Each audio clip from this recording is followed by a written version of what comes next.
Bonus task 6 കഴിഞ്ഞിരിക്കുകയാണ്. ഏറ്റവും കൂടുതൽ പോയിന്റ് ജാസ്മിൻ, ഋഷി, അർജുൻ, അഭിഷേക് ഇവർക്ക് 4 പേർക്കുമാണ്. അതെ, പക്ഷേ തൊട്ട് പിറകെ ഉണ്ട് സിജോ, അപ്സര, സായി.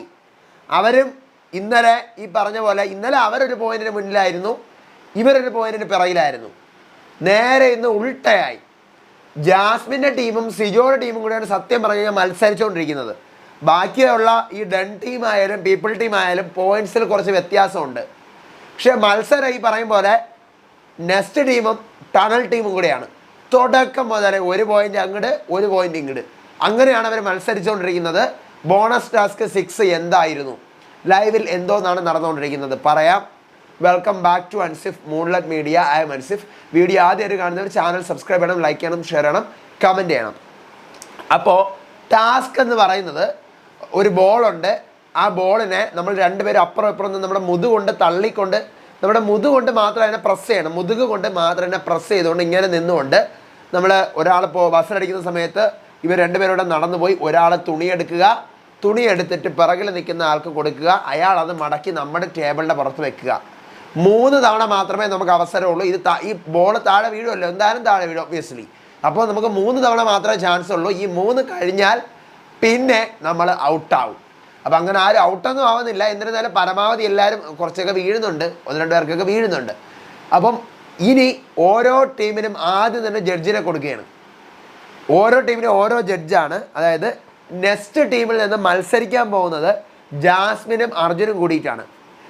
ഇവരുടെ ജഡ്ജ് എന്ന് പറയുന്നത് അഭിഷേകാണ്. അതായത് ഇവരുടെ ടീമിലെ ജഡ്ജ്, ഇവരുടെ ടീമിൽ നിന്നും പോകുന്ന ജഡ്ജ് അഭിഷേകാണ്. ഇവരെ ജഡ്ജ് ചെയ്യുന്നത്, നെക്സ്റ്റ് ടീമിനെ ജഡ്ജ് ചെയ്യുന്നത് ജിൻഡോയാണ്. തുടക്കം മുതലേ തന്നെ വീക്ഷിച്ചുകൊണ്ടിരിക്കണം. അടുത്ത് ടണൽ ടീം സിജോയും അപ്സരയാണ് കളിക്കുന്നത്. സായിയാണ് അവരുടെ ടീമിലെ ജഡ്ജ്. അപ്പുറത്തെ ടീമിലേക്ക് സായിയാണ് ജഡ്ജ് ചെയ്യാൻ പോവേണ്ടത്. അവരുടെ ടീമിനെ ജഡ്ജ് ചെയ്യുന്നത് അൻസിബയാണ്. അടുത്ത് പീപ്പിൾ ടീം ശ്രീതുവും നോറയാണ് കളിക്കുന്നത്. അൻസിബയാണ് അവരുടെ ടീമിൽ നിന്നും ജഡ്ജായിട്ട് പോകുന്നത്. സായിയാണ് അവരുടെ ടീമിനെ ജഡ്ജ് ചെയ്യുന്നത്. അടുത്ത ഡൺ ടീമിൽ നിന്ന് കളിക്കുന്നത് റസ്മിനും നന്ദനയാണ്. അവരുടെ ടീമിൽ നിന്നും ജിൻഡോയാണ് വേറെ ടീമിലേക്ക് റെപ്രസെൻ്റ് ചെയ്ത് ജഡ്ജ് ചെയ്യാൻ പോകുന്നത്. അഭിഷേകാണ് ഇവരുടെ ടീമിനെ ജഡ്ജ് ചെയ്യുന്നത്. മനസ്സിലായോ? അപ്പം സൂപ്പറായിട്ട് എല്ലാവരും കളിക്കുന്നു. 2 റൗണ്ട് എല്ലാം ബിഗ് ബോസ് കൊടുക്കുകയാണ്. അതിൽ കൂടുതൽ എക്സ്പ്ലെയിൻ ചെയ്യാനുള്ള സംഭവമൊന്നുമില്ല. നിങ്ങൾക്ക് ലൈവ് കണ്ടിട്ടുണ്ടെങ്കിൽ മനസ്സിലാവും, എപ്പിസോഡ് കാണുകയാണെങ്കിൽ അത് പിന്നീട് മനസ്സിലാവും. അത് ഈ പറയുന്ന പോലെ ബോൾ നടുക്ക് വയ്ക്കുന്നത് ഇത്തിരി ബുദ്ധിമുട്ടുണ്ട് കേട്ടോ. കാരണം നടുവേദനിക്കും. സ്ട്രൈറ്റ് ആയിട്ട് കുറേ നേരത്തേക്ക് നടുവേദനിക്കും. എല്ലാവരും സൂപ്പറായിട്ട് പെർഫോം ചെയ്യുന്നുണ്ട്. ബസർ അടിക്കുന്ന സമയത്ത് സ്വിച്ചും സ്വാപ്പും എല്ലാം ഉണ്ട്. നമുക്ക് മാറ്റാം. ഈ തുണി എടുക്കാൻ പോകുന്ന ആൾ മാറിയിട്ട് ഇപ്പുറത്ത് വരാം, അവർക്ക് അങ്ങോട്ട് പോകാം, ഇങ്ങോട്ട് വരാം. അപ്പം അങ്ങനെ സ്വിച്ചും സ്വാപ്പും ഉണ്ട്. തുണി മടക്കി കൃത്യമായിട്ട് ഒതുക്കി അതിൻ്റെ ബട്ടൺസ് എല്ലാം ഇട്ട്, പാൻസ് ഉണ്ട്, ഷർട്ടുണ്ട്, എല്ലാ പല ടൈപ്പ് ഡ്രസ്സസ് ഉണ്ട്. ഇത് പറക്കി അടുക്കി വെക്കുക. അതാണ് ഇവിടെ നിന്ന് ബസ്സിലടിക്കുമ്പോൾ പോവുക, കറക്റ്റ് ബുദ്ധിമുട്ടി അത് എടുത്ത് പിറകി നിൽക്കുന്ന ആളുടെ കൊടുത്ത് അത് കറക്റ്റ് എടുത്ത് അടുക്കി പറക്കി വെക്കുക. അങ്ങനെ ജഡ്ജ്മെൻറ്റിനാണ് ഒത്തിരി സമയം എടുക്കുന്നത്. ജിൻഡോ, ഞാൻ വിചാരിച്ചു ജിൻഡോ അതിനിടയ്ക്ക് ഒരു കളി കളിക്കുന്നു, പക്ഷേ ജിൻഡോ കളിച്ചില്ല. 14 തുണി കൃത്യമായിട്ട് നെക്സ്റ്റ് ടീം അടുക്കി പറക്കി വെക്കുകയാണ്. അതായത് ജാസ്മിനും അർജുനും കൂടെ അടുക്കി പറക്കി 14 എണ്ണം വെക്കുന്നു. അപ്പോൾ അവർക്ക് 14 തുണി. അൻസിബ ജഡ്ജ് ചെയ്യുന്നു. ടണൽ ടീമിനെയാണ്, അതായത് സിജോയും അപ്സരയും കൂടി 11 എണ്ണം പറക്കി വെച്ചതായിട്ടാണ് അൻസിബ ജഡ്ജ്മെൻറ്റ് ചെയ്യുന്നത്. അടുത്ത് അഭിഷേക് ജഡ്ജ് ചെയ്യാണ്. ഡൺ ടീം 12 എണ്ണം പറക്കി വെച്ചിരിക്കുകയാണ്. അതായത് ജിൻഡോയുടെയും നന്ദനയുടെയും റസ്മിൻ്റെ ടീം 12 എണ്ണം പറക്കി വെച്ചിരിക്കുന്നു. സായി ജഡ്ജ് ചെയ്യുന്നു. ശ്രീതുവിനെയും നോറയും അവർ 9 എണ്ണം പറക്കി വയ്ക്കുന്നുള്ളൂ. അപ്പം 9 എണ്ണം അവരുടേത്. അങ്ങനെ ടോട്ടൽ നെക്സ്റ്റ് 14 എണ്ണം വയ്ക്കുന്നു. ഡെന്ന് 12 എണ്ണം വയ്ക്കുന്നു. ടണൽ 11 എണ്ണം വയ്ക്കുന്നു. പീപ്പിൾ 9 എണ്ണം വയ്ക്കുന്നു. അപ്പോൾ ഏറ്റവും കൂടുതൽ പറക്കി വെച്ച നെക്സ്റ്റ് ആയതുകൊണ്ട് തന്നെ നെക്സ്റ്റിന് 3 പോയിന്റ് കിട്ടുന്നു. 3 പോയിന്റ്. അപ്പോൾ ഇന്നലത്തെ 10 പോയിന്റിൻ്റെ കൂടെ ഈ 3 കൂടെ ചേർന്നപ്പോൾ ഇവർക്ക് 13 ആയി.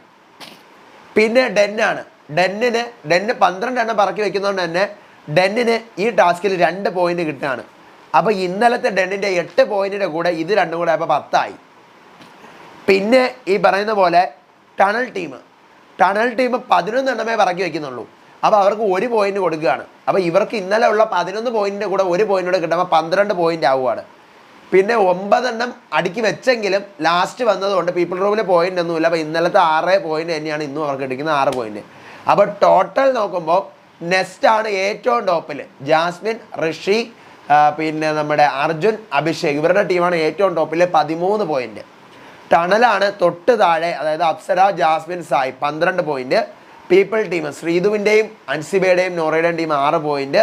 Jinto, Nandana, Resmin team 10 point. ഇങ്ങനെയാണ് നിൽക്കുന്നത്. അപ്പോൾ മത്സരം ശരിക്കും പറഞ്ഞു കഴിഞ്ഞാൽ നടക്കുന്നത് ഈ പറയുന്ന ടണൽ ടീമിനും നെസ്റ്റ് ടീമിനും ഇടയിലാണ് മത്സരം നടക്കുന്നത്. നമുക്ക് നോക്കാം. അടുത്ത ആഴ്ചയും ചിലപ്പോൾ ബോണസ് ടാസ്ക് ഉണ്ടായേക്കാം.